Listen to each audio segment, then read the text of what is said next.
Hey, what's up, guys? This is Ian. We've been getting a lot of questions lately about production, kind of how we do stuff, and since I do 75% of that and Dakota does the other bit, I figured I would run through a little bit of the gear and plugins and stuff that we've been using lately to do pre-production for the new album. As far as DAW goes, we actually use Sonar, the black sheep of all recording softwares. I love it. I've got Dakota hooked on it. It's the best user interface in the market, I think. But for guitars lately, since we all live so far apart, it makes it a lot easier if we can do DI, so we have no issues with miking inconsistencies and stuff like that. We're using free stuff lately, actually. Never been much of a fan of Guitar Rig or Amplitube or that kind of thing. TSE, the Serena Experiment, is really big on forums like Ultimate Metal and 7-String, and I have to agree that they are worth every bit of praise that they get, and the best part is they're free. So lately we've been using the TSE X50, which is a new amp that he just released not too long ago. I had the beta when it was coming out. It's fantastic. You should go get it. And put a TSE 808 right in front of it, so it's basically a tube screamer naturally. So it's almost exactly what we would use if we're doing live. The tube screamer really kind of brightens up the tone and boosts those mids. Outside of that, we're using Redwire's cab impulses for everything.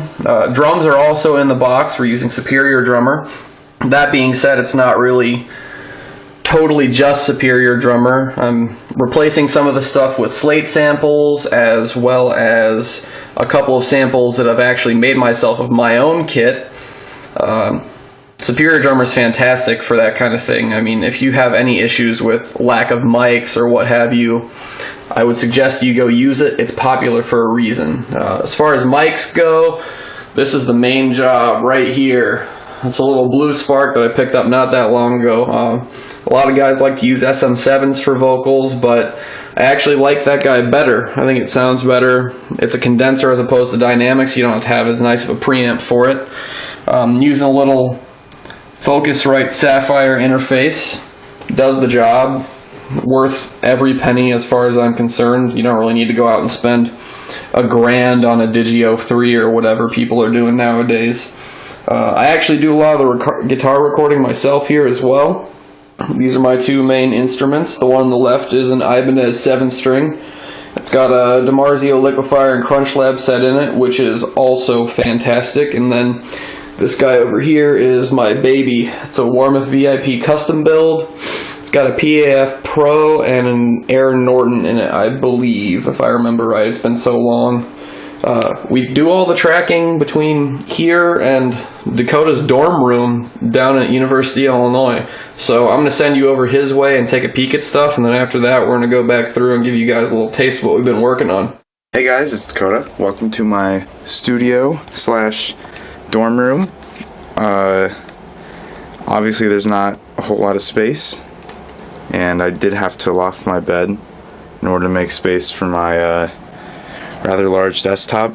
And I brought my desktop to school here with me because I obviously need something with more processing power than my laptop over here. As for my setup goes, it's obviously, as Ian has said, we're both on Sonar, and we're both using this guy, the Focusrite. Well, he's actually using the much more advanced version. I have computer speakers instead of studio monitors just because, you know, you don't have a lot of space obviously here, because you do need room to work as well, and that'd be pushed up to the front. It's just not a very audio acoustic friendly environment, unfortunately, but I mean, obviously I have to make do. I even moved my amp down there because just to conserve space. The guitars that I use for demos, this is my Ibanez. It has stock pickups, and I think the string gauges, I'm not sure of the numbers. I know it's something, I think 13 to 59 on it. So, I mean, it's a bit beefier, but I think it sounds better, even though it's like nearly impossible to bend on that guitar. Well, I guess the same could be said about my 7-string being a 27 scale length neck, and having a 70 on the bottom. Obviously, that one's tuned to C, this one's tuned to A.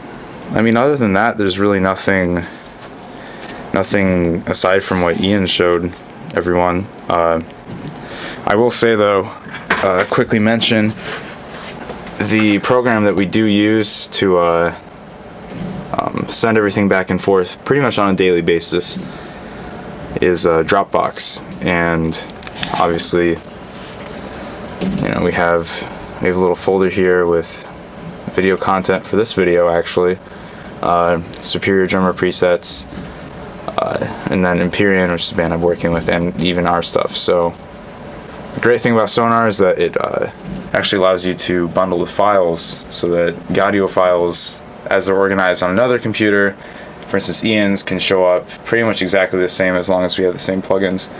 So it makes writing a lot easier, and the ability to, you know, go back and forth, I think, is really important. So yeah, I guess that's really it in terms of our recording process.